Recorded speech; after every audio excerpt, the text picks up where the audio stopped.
I can get it off here. Here you go. This is what people claim they saw, you know, when they see a Bigfoot.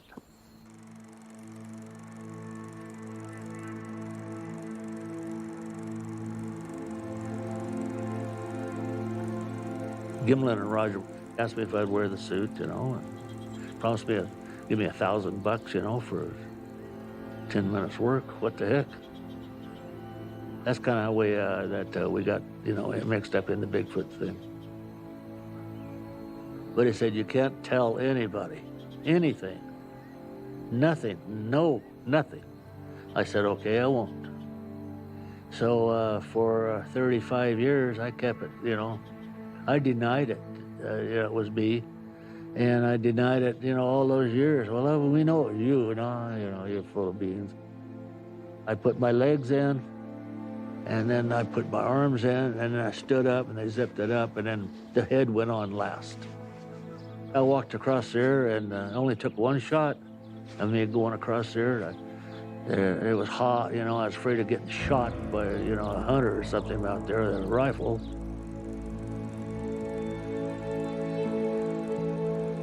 For people to say, well, it had to be somebody in a suit and stuff, I said, that just, I could tell if there was somebody in a suit. There was no such thing. I could just see everything moving underneath the hair and the muscle. Have him look at my right hip. I had my jeans on. It was my wallet.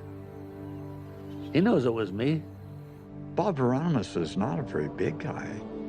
He probably only stands about 5'9" or 10. Come to find out, well, you know, in the last years, he just lives down the road from me a ways. He's my neighbor, but I still wave at him when I go by. And he won't speak to me, or he drives by, he won't look at me, and what? He has waved at you. Yeah, he has waved a few times, but he won't look this way. The film footage actually speaks for itself. Not knowing sometimes does create a doubt if there is such a thing. If somebody comes up to me and says, well, that was fake, I'll just say, well, so be it. You know, if you can prove it, then prove it.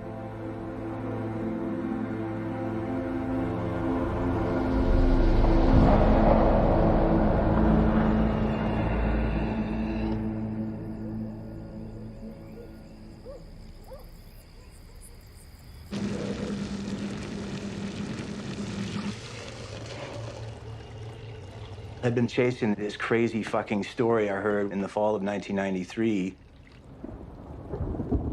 about a Sasquatch tearing 3 guys apart on a cannabis farm in Mendocino County.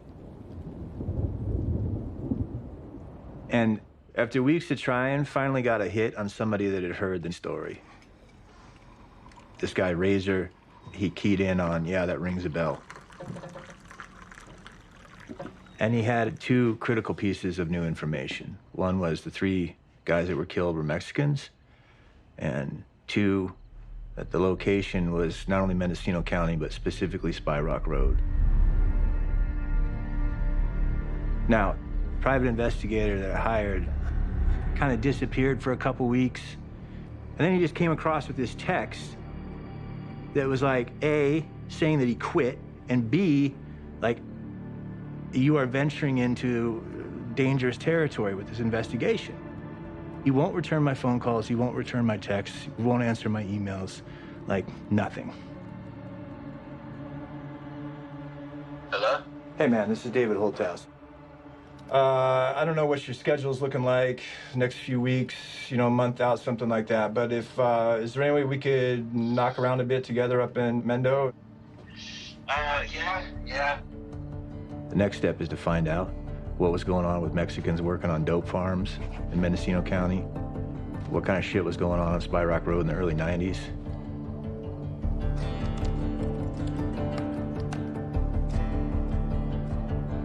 You look at local news coverage going back decades, you know, stabbing on Spy Rock, shooting on Spy Rock, murder on Spy Rock, Spy Rock, Spy Rock, Spy Rock.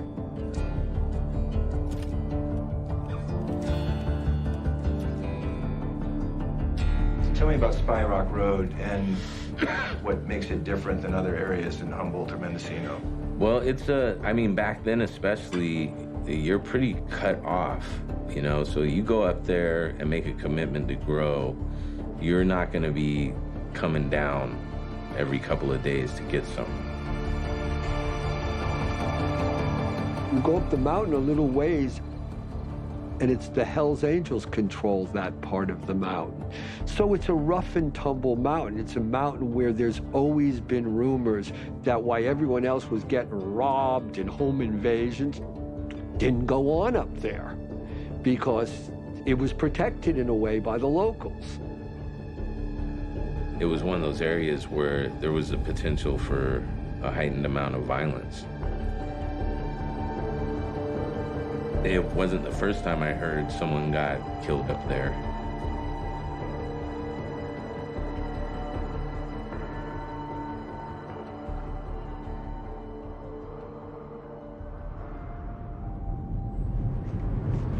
It's not that hard to grow cannabis, but to finish it and to protect it while it's growing, that starts to add elements of danger and skill that are necessary to like pull it off.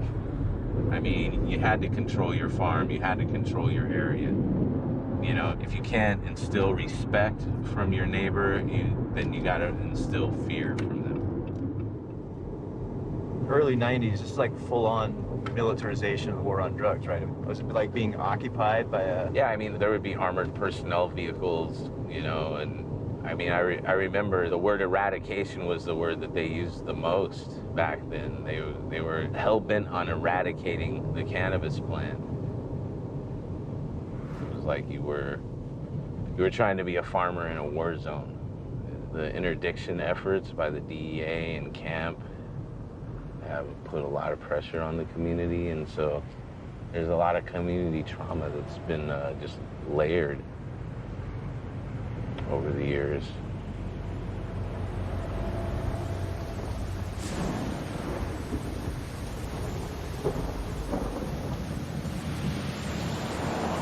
Before I got to the Emerald Triangle in 1993, I had this vision of it being this sort of dope-growing, peaceful utopia.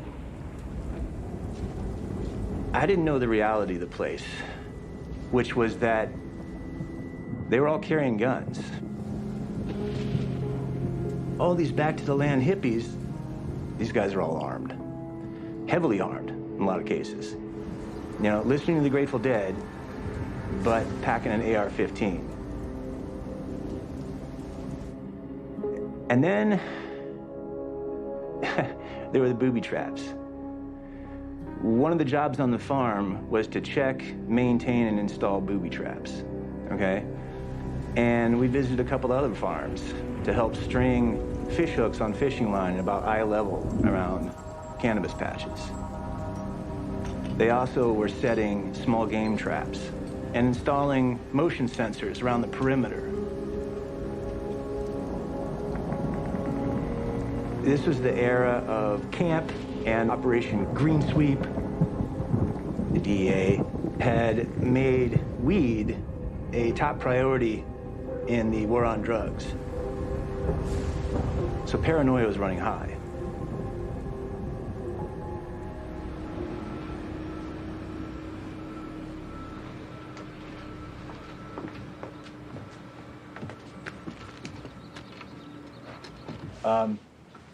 For those who don't know, what was CAMP?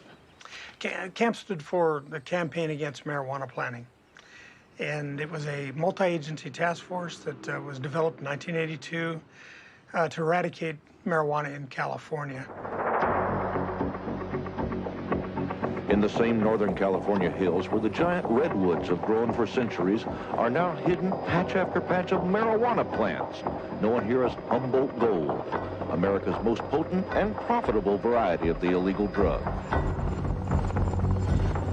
This week, law enforcement authorities have moved into Humboldt County in a major raid to begin chopping down and clearing out the clandestine croplands. The first time I heard about camp was when I saw helicopters landing in the meadow of the school where our kids went to school.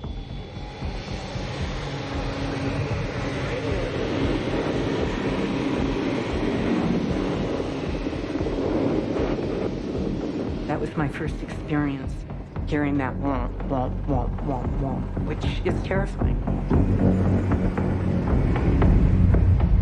They shake the whole hillside. They were in full combat regalia with automatic rifles hanging off the side of it, just staring back at me. Sometimes the soldiers would come down, just on rope ladders, and just demolish everything. They would just go from one farm to the next. Your whole year could be wiped out in the space of an afternoon, and that's what happened to a lot of people.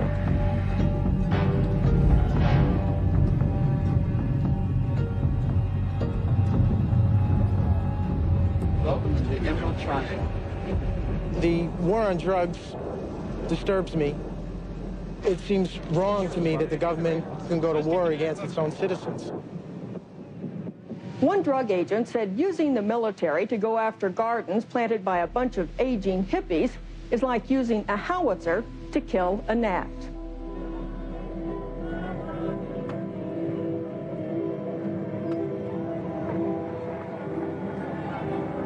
You've got these people in armored helicopter gunships, you know, they're hanging out, you know, with their automatic weapons, you know.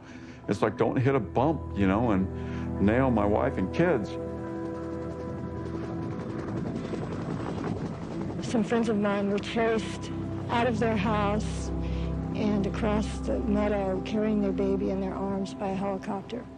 Their attitude has been, we can do anything we want. If people happen to live in an area where marijuana is being grown, they don't have rights. A family lived in Trinity County, not involved with the industry at all. The cops came in, shot the dogs.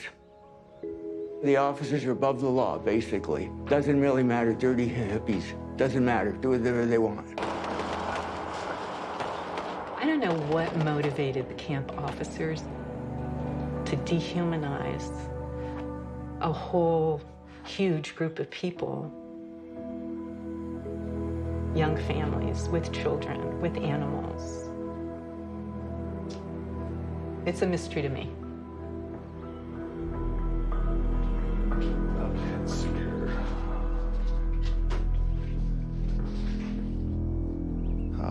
When they work in operation, we have patches made.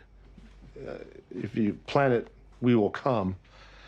From the movie, with Kevin Costner, well, this is the patch we used for 1 year. Camp was outstanding. Had a lot of fun working for camp. Something new every day. Something new every day. We had no clue what we were getting into, but for the most part, yes, it was fun. Dangerous, rewarding, and exciting. Real exciting. They go up there and they be cowboys, man. Yoo-hoo! Flying their helicopters like they're in Apocalypse Now and come down and cut it down and like decimate the devil weed and put the farmers out of business and then smoke their pot.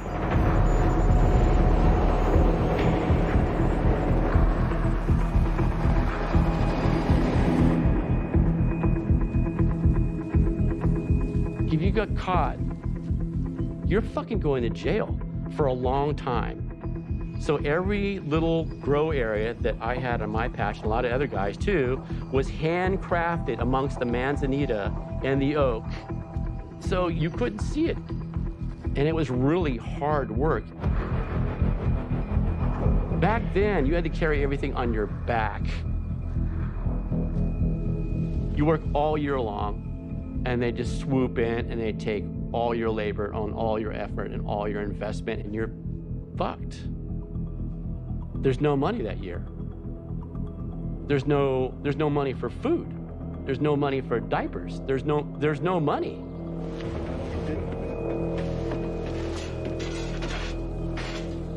After camp occurred, prices of marijuana skyrocketed because it had been so eradicated.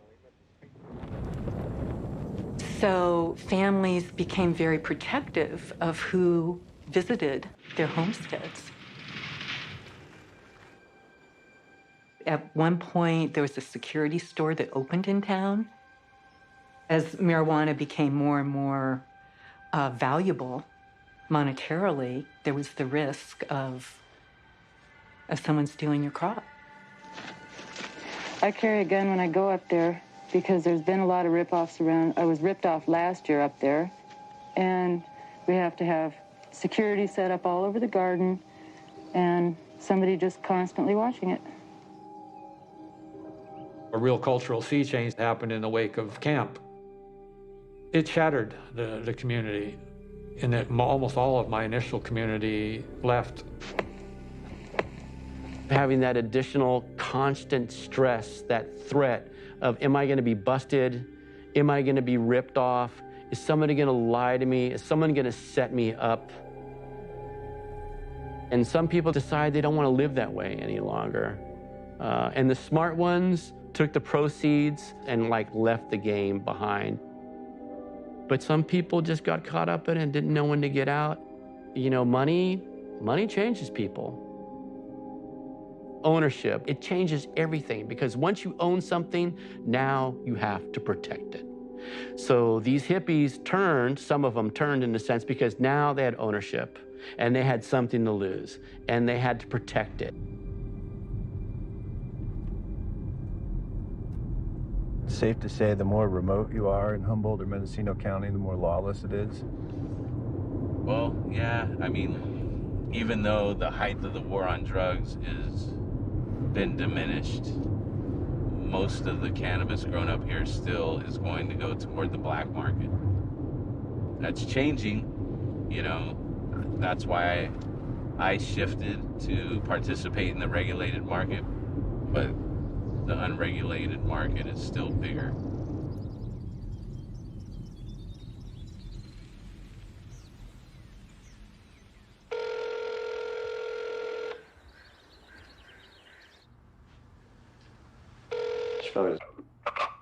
Hi, could I come see you this afternoon or this evening in Laytonville? I could be there in about an hour. I'm close to Ukiah right now. Okay. Which parking lot? Which parking lot? Boomers parking lot. Boomers? Okay. All right. Boomers is a bar. Gotcha. That was the piece of information that was confusing me. Okay. Parking lot of Boomers at 5 o'clock. Right. Well, that's classic Doper, right? Meet a fucking parking lot in a car. You know, I've met probably a dozen or more old-time cannabis growers from the Emerald Triangle who are still active in the area, that are willing to sit down and talk to me, but there's no fucking way they're ever gonna go on camera. Not super psyched on this arrangement, but I think that it's worth undertaking the risk. So, yeah, we'll go see what's up. Yeah. My whole career as a journalist has been built upon the fact that, for reasons that I don't care to examine too closely, criminals feel very comfortable with my presence, and I feel very comfortable around criminals. I read to them as crooked as they are. It's always been the case since I was very young. A lot of the stories that I reported and wrote, I was chasing monsters in the sense that I was, pursuing my own demons that lived in my head. I mean, the most famous story that I ever reported and wrote was called Stalking the Boogeyman, which was about destroying a real monster that had done something monstrous to me. Well, this is no secret. I mean, I've been very public with the fact that I was sexually assaulted when I was 7 years old. I didn't have any sort of concept of sex or rape or anything like that. I just knew that it hurt like hell. What was he saying? I don't remember him saying anything. Were you saying anything? I don't think so. I think I was just crying.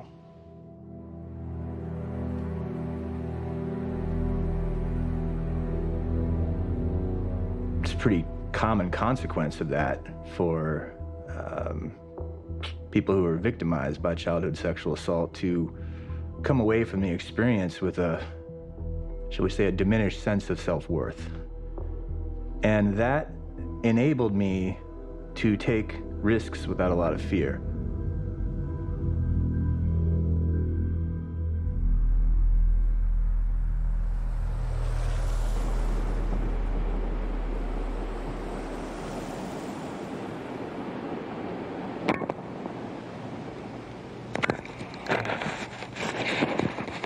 On. Just leave it, quit fucking with it. Rolling around with just with a digital recorder going and with a hidden camera, you get a much more authentic representation. Hey. Hello. Good, all right, you're right. You good? Yeah? Okay. How are you then? So you're a reporter? Yeah, reporter, and I produce a documentary. So you're looking for stories, huh? Man, I don't get those stories of read. Yeah? Yeah. What kind of stories? So tell me any story you're looking for. Scandalous, backstabbing, an ID, or some other shit. Murder stories? Yeah, murder. Just that's what people do out there. So it's perfect country for it. How many bodies do you think we're passing right now? I mean, probably quite a few. So,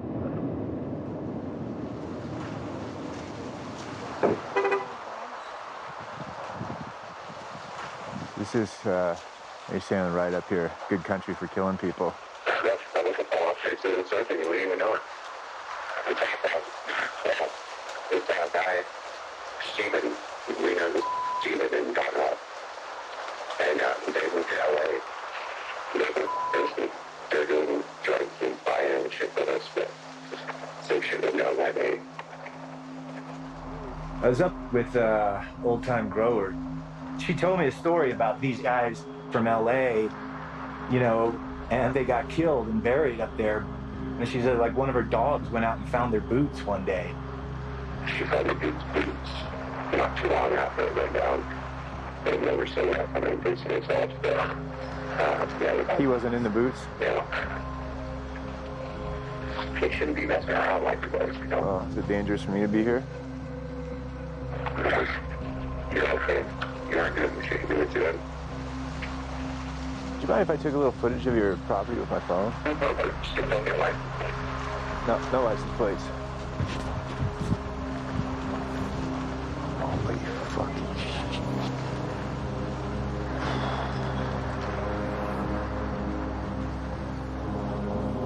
I mean, this is a place where overt racism is as widespread as it is anywhere in the country, including the Deep South, okay? And that was, if anything, even more the case in 1993 when these three guys from Mexico were supposedly killed.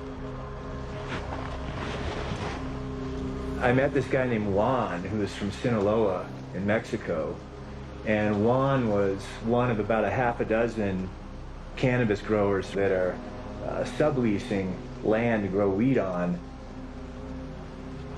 They would all talk to me. They would all be cool with my taking notes. But as soon as I brought up the idea of doing an interview on camera, it was like, fuck no. And I understand why. If they get busted, like their families in Mexico don't eat. They're vulnerable. I mean, they're outsiders. If Juan just disappears off the face of the earth, I mean, his family is not even gonna know where to start looking for him, let alone where to point law enforcement. Like the guys that allegedly got killed in 1993.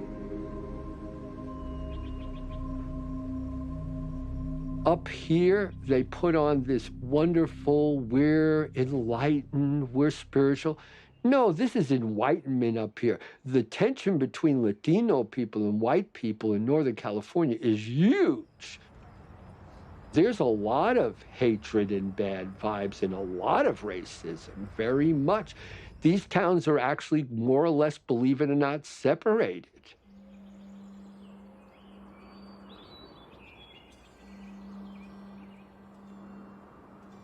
Starting in the 80s, the farmers in the Emerald Triangle hired Mexican laborers, the same as fruit growers in the Central Valley in California.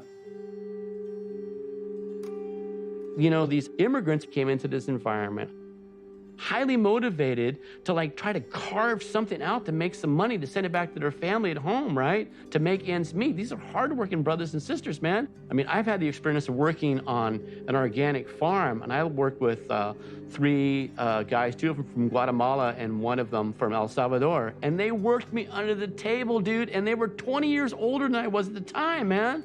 These guys were tough. Those guys were just trying to make a buck, try to send some money home or survive in this country. And I can't fault them from that. I just can't do it.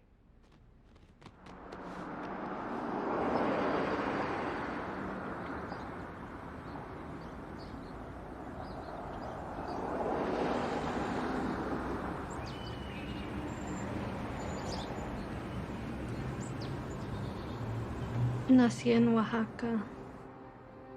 Yo vine de México a los 4 años. Cuando inmigran los oaxaqueños para Estados Unidos, ellos quieren ver cómo se gana el dinero. En México no se gana tanto. Es poco.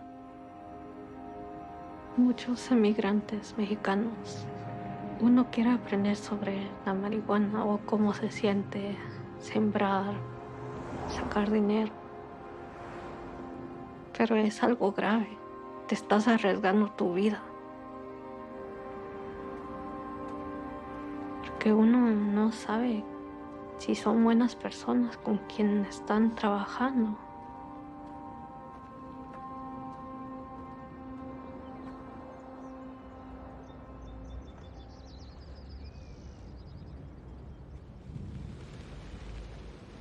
Fair to say that criticism of camp represented misunderstanding of what a dangerous business it was?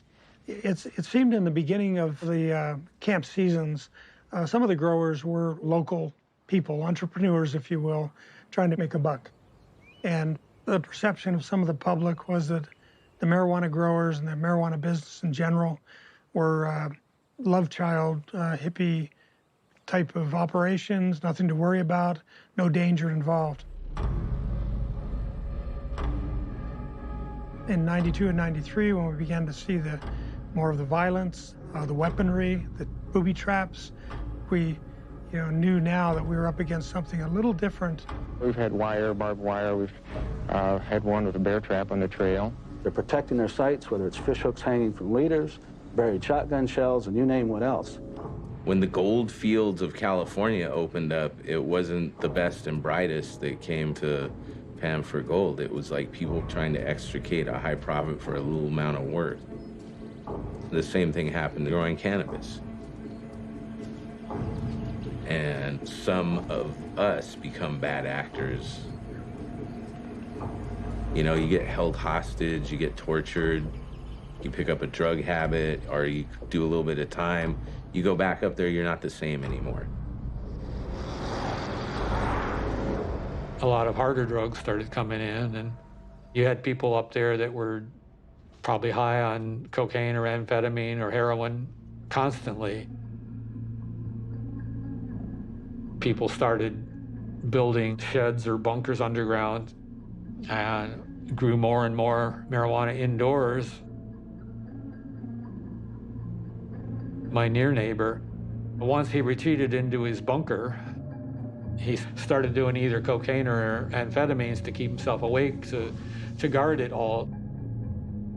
So he would sit there watching his money pile up, but he could never spend it because he couldn't leave. And eventually, I don't know how many years later, he just died there of a heart attack.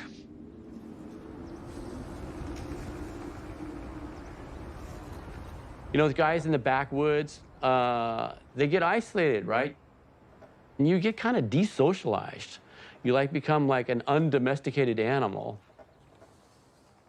And you come into town and it's loud and it's bright and there are rules. And I have friends that like literally disappeared into the woods that just became feral.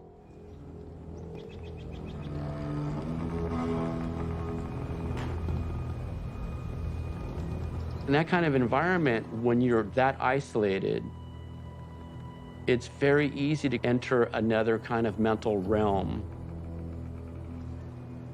I mean, someone doesn't have to be an amphetamine addict to have been out in the woods maybe too long and been traumatized by being out there and fearing for their lives. I feel like all the Sasquatch stories I ever heard emanates from that traumatic feeling of like, I might not belong here and something is gonna take me out.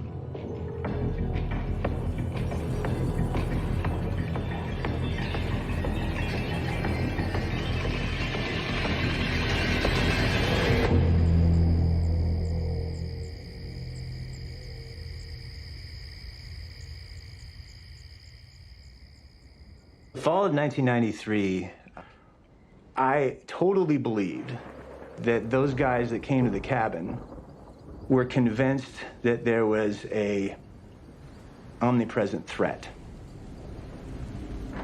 And one of them was traumatized. It was like, no, it wasn't a fucking ripoff.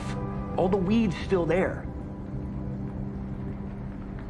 Typical marijuana patch at that time of the year, we're talking about, you know, $200,000 to $300,000 worth of weed.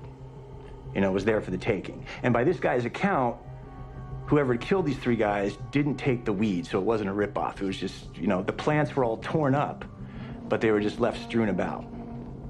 Now, the other thing that I would later figure out is that he was on crystal meth. And that a lot of the people I'd been meeting during the last couple of days were tweakers. I just hadn't any experience, you know, with the toothless and ruthless up to that point. I would love to find the guys that came to the cabin that night, but I think there's a high likelihood that those two guys are dead. Tweakers don't have a long shelf life. The guy goes out the door still like ranting about how the fact that they got to warn everybody up there. The guy that owns the place sits down and he goes, well, that was pretty fucking weird.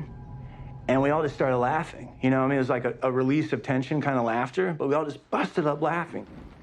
And then we didn't say anything more about it.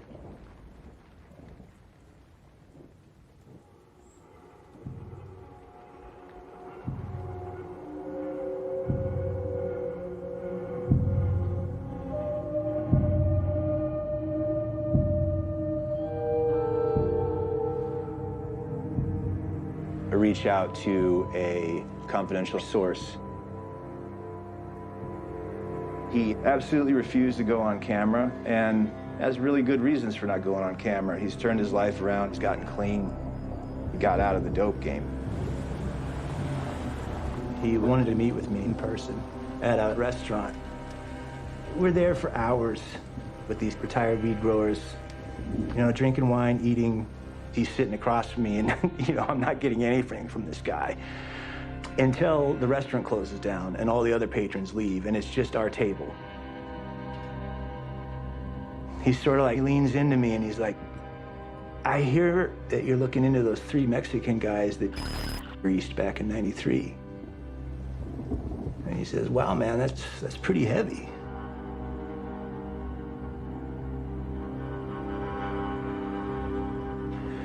That's a poker face moment.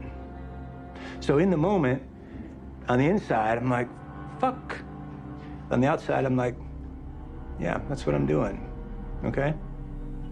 The way that this source came across with the name was as if it was common knowledge, at least in this social gathering. And he tells me that worked on a farm that was owned by the Hells Angels. And now that jibed with other information that I've been told about what was going on in Spy Rock in the 1990s is that the Hells Angels had set up shop around Spy Rock Road. So again, it's another one of those pieces of information that kind of rises to the top that fits.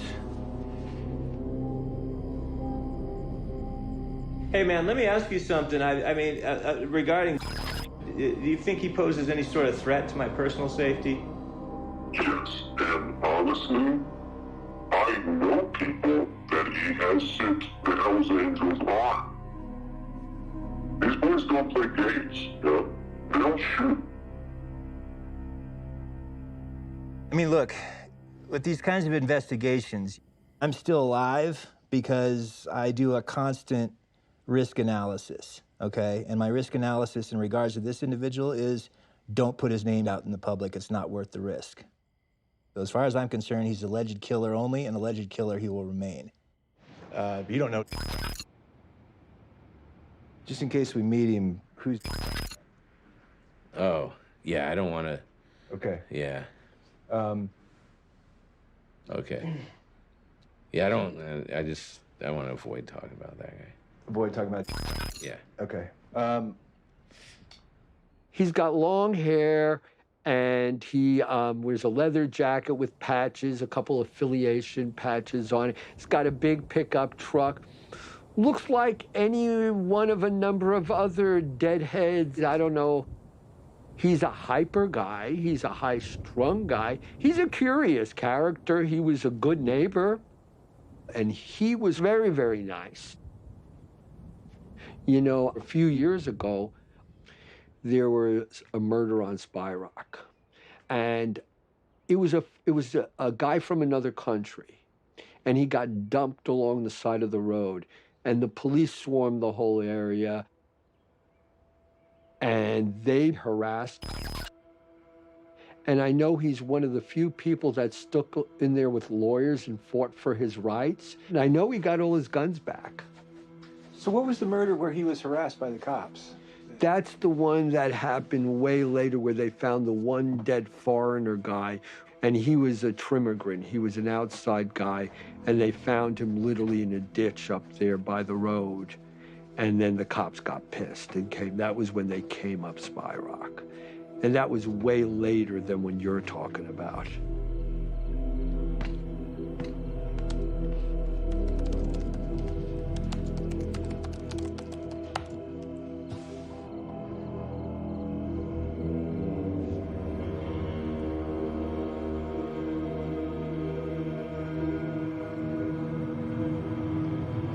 Esto pasó en el 2013. Era un cerro donde lo encontraron.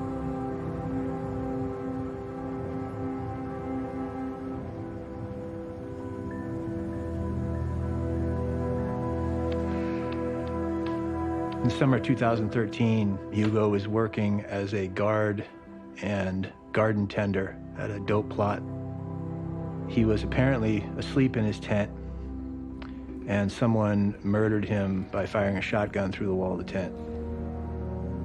The cops got onto the murder because a family member called the Mendocino County Sheriff's Office and said that they were hearing from multiple associates that Hugo had been killed, and gave the cops the location. El recuerdo que yo tengo de mi tío Hugo, él siempre me decía burla, se reía de mí. Él es el mejor tío.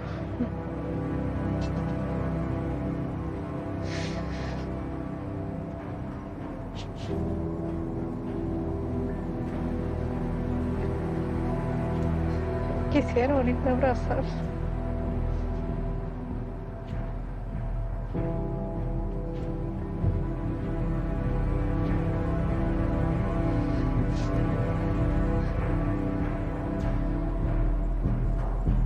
¿Por qué? ¿Por qué a él?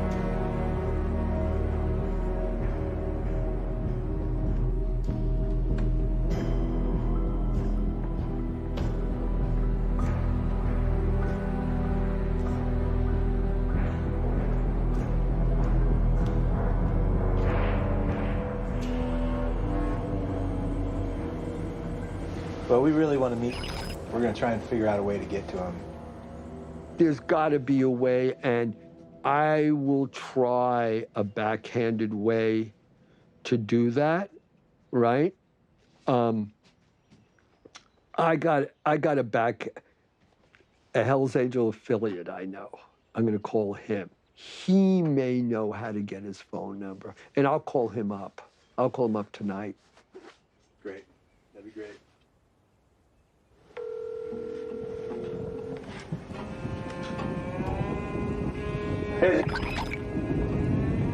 Captain.